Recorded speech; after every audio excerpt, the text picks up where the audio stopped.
Toujours existé dans ma vie, même avant que j'ai eu mon fils. Mais je n'étais pas inquiétée de ça. C'est-à-dire que ma vie est toujours, c'est toujours décousu. J'ai toujours eu plein de problèmes. Je n'ai jamais travaillé. Partout où je passais, on me chassait. C'est quelque chose d'étrange. Et en fait, voilà, donc j'ai décidé, mon fils et moi, quand je dis je, c'est pas moi. Il ne s'agit pas seulement de moi, c'est nous deux, mon fils et moi, de dénoncer ces choses.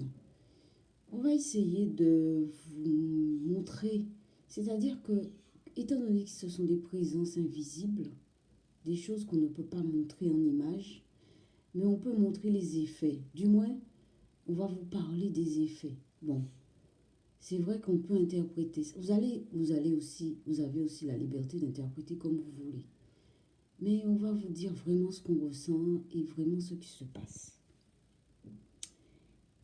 Mon fils et moi, on a l'impression qu'on est pourchassés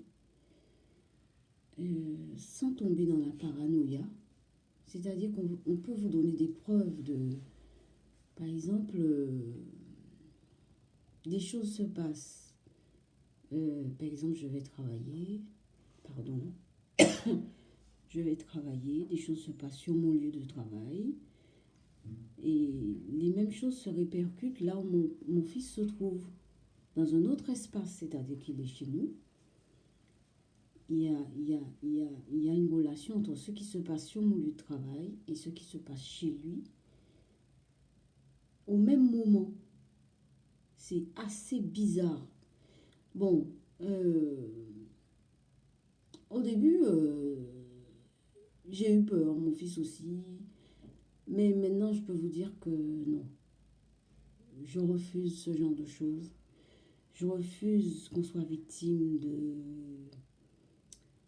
de ce genre de phénomène